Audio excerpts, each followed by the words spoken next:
வணக்கம். இளைய நிலா சமையல் நிகழ்ச்சியில் உங்களை அன்புடன் அழைக்கிறோம். இன்னைக்கு என்ன நிகழ்ச்சியில இன்னையோட ஸ்பெஷல் என்ன தெரியுங்களா? பீட்ரூட் குருமா. எல்லாரும் குருமா வைப்பாங்க. இதுல என்ன ஸ்பெஷல் அப்படின்னு கேட்டீங்கன்னா, கடலை பருப்புல பொகடா செஞ்சு இந்த குருமாவில் போடுவோம். செம்ம டேஸ்டா இருக்கும். குழந்தைங்கள்ல இருந்து பெரியவங்க வரை விரும்பி சாப்பிடுவாங்க. சரி வாங்க நம்ம செஞ்சுக்கிட்டே பேசலாம், நிகழ்ச்சிக்குள்ள போலாம். அதுக்கு முன்னால நீங்க என்ன பண்ணணும்? வழக்கம் போல லைக் பண்ணுங்க, ஷேர் பண்ணுங்க அண்ட் சப்ஸ்கிரைப் பண்ணுங்க.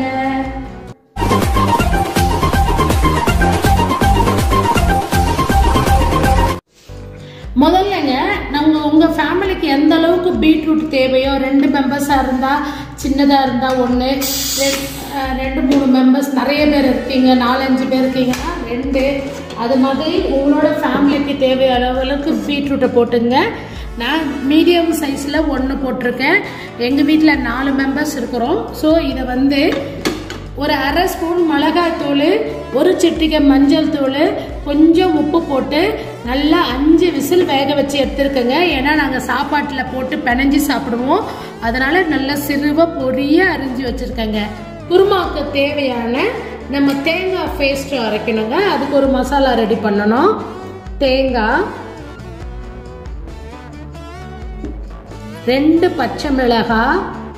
ஏற்கனவே நம்ம அங்கே மிளகாய் தூள் போட்டு பீட்ரூட்டை வேக வச்சிருக்கிறோம். உங்கள் காரத்தை தக்கன மாதிரி நீங்கள் எப்படி வேணாலும் மிளகாவை, பச்சை மிளகாவை நீங்கள் கூட்டிக்கலாம் இல்லது குறைச்சிக்கலாம். தேங்காய், பச்சை மிளகாய்,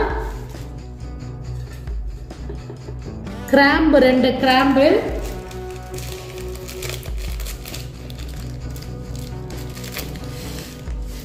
சோம்பு கொஞ்சம்,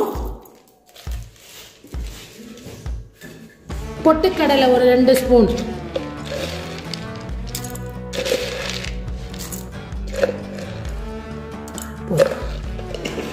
இது வரைக்கும். இப்போ இதை பேஸ்ட் பண்ணிட்டு வந்துருவோம். அதுக்கப்புறம் பொகடாக்கு என்ன போட்டு அரைக்கிறதுன்னு காட்டுறேன். அதையும் அரைச்சிட்டு வந்த பிறகு நம்ம குருமா செய்ய ஸ்டார்ட் பண்ணலாங்க. வெயிட் பண்ணுங்க. நான் போயிட்டு இப்போ இந்த பேஸ்ட் எப்படி அரைக்கிறதுன்னு அரைச்சிட்டு வந்துடுறேன். 1 நிமிஷம் இருங்க. தேவையான அளவுக்கு தண்ணி, நம்ம பேஸ்ட் வரணும் இல்லைங்களா, அதுக்கு தண்ணி ஊற்றிட்டு இப்போ போய் அரைச்சிட்டு வந்துடுறேன். பாருங்க, இந்த மாதிரி நல்லா பேஸ்டா அரைச்சிட்டு வரணும். அதுக்கு அடுத்தது இப்போ நம்ம தேங்காய் பேஸ்ட் அரைச்சிட்டோம் இல்லைங்களா, இப்போ அதுக்கு அடுத்து பாருங்க, இதுக்கு தேவையான ஒரு பொகடா செய்ய போறோம்னு சொன்னேன் இல்லைங்களா. கடலை பருப்பை ஒரு 1 மணி நேரம் ஊற வச்சிருந்தாங்க. 1லேருந்து 2 மணி நேரம் கூட ஊற வைக்கலாம். ஸோ அதை ஊறின கடலை பருப்பை எடுத்து இதில் போட்டுடுவோம்.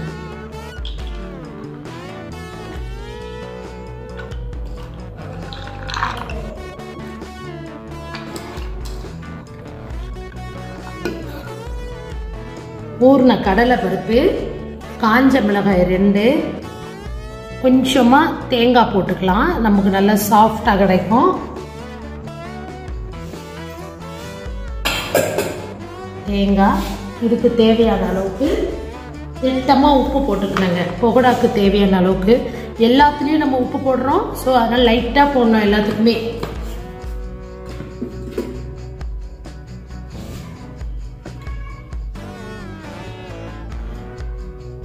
இப்போ வாங்க பொகடாவுக்கு மாவு அரைச்சிக்கிட்டு வந்துட்டு நம்ம எப்படி செய்யலாங்கிறத பார்க்கலாம். இந்த மாதிரி குறைன்னு கொஞ்சம் கோர்ஸாக இருக்கணுங்க. பாருங்க, மாவோட பதம் காட்டுறேன். இதில் தான் நம்ம பொகடா கிள்ளி போட போகிறோம். அதனால் அதுக்கேற்ற மாதிரி திட்டமாக அரைச்சிக்கலாம். தேங்காய் எதுக்கு போடுறோன்னா, கொஞ்சம் பொகடா சாஃப்டாக இருக்கும். இந்த குருமாவில் இருக்கிற உப்பு காரெல்லாம் அதை அப்சர்வ் பண்ணி நல்லா டேஸ்டாக இருக்கும். அதுக்காக தான் நம்ம பொகடா போட்டு எடுக்கிறதுக்கு தேவையான அளவுக்கு இங்கே எண்ணெய் விட்டுடலாம். இது எண்ணெய் காயட்டும். அதுக்குள்ளே நம்ம இங்கே குருமா தாளிக்கிறதுக்குரிய எண்ணெயும் இங்கே போட்டுடலாம். எப்போ குருமா செஞ்சாலும் உங்கள் வீட்டில் நெய்யோட ஃப்ளேவர் பிடிக்குன்னா நெய்யும் நீங்கள் ஆட் பண்ணிக்கலாம். அதனால் ஒன்றும் தப்பு கிடையாது. நம்ம ஏற்கனவே கரம் மசாலாலாம் அதில் போட்டு அரைச்சிருக்கிறோம். விருப்பப்பட்டால் நீங்கள் சோம்பு பட்டை லவங்கம் கூட போட்டுக்கலாம். ஆனால் நாங்கள் கடுகு தான் போடுவோம். கடுகு சீரகம்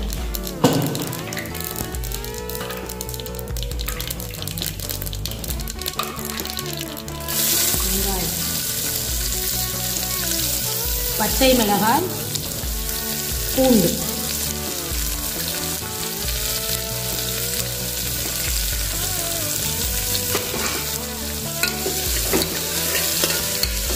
நல்லா வதங்கட்டும். அதுக்குள்ளே நம்ம பகோடா போட்டு வந்துடலாம். இந்த பகோடாவில் கொஞ்சமாக நம்ம ஆனியன் எடுத்து வச்சுருக்கோம் இல்லைங்களா, அந்த ஆனியனை கலந்துக்கலாம். வைக்கிறவா புகழுது.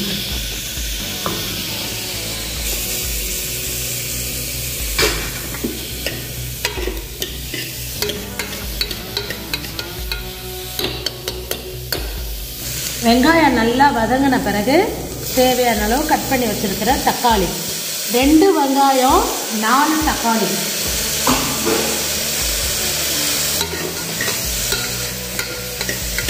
இது சாப்பிட்றதுக்கு ரொம்ப டேஸ்டாக இருக்குங்க. இதை பிடிக்காதுன்னு சொல்கிறவங்களே யாரும் இருக்க மாட்டாங்க, எல்லாரும் விரும்பி சாப்பிடுவாங்க. என்னோட ஃபேவரட் டிஷ்.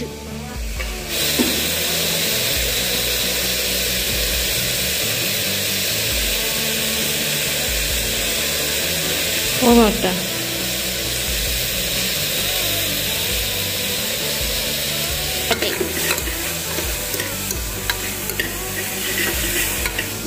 இப்போ வெங்காயம் தக்காளி நல்லா வதங்கின பிறகு வேக வச்சிருக்கிற பீட்ரூட்டை போட்டுடணும்.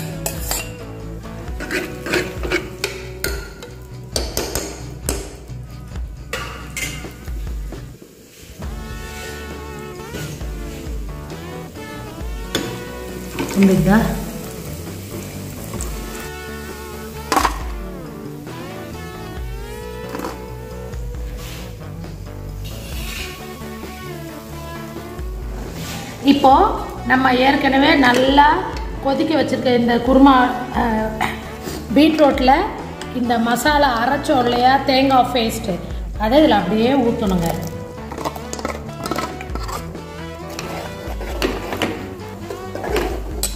நம்ம பகோடா போட போகிறதுனால குருமா தண்ணியாக தான் இருக்கணும். லிக்விடாக இருந்தால் தான் நம்ம பகோடா போடும் போது அது அப்படியே தண்ணியை அப்சர்வ் பண்ணும், டேஸ்ட் நல்லா இருக்கும்.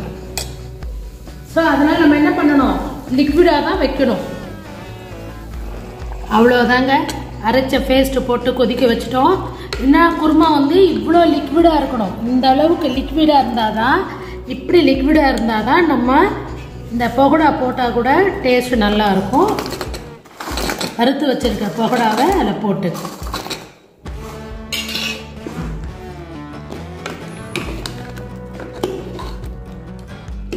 பாருங்க, நம்மளுடைய பீட்ரூட் பகோடா குருமா தயார்.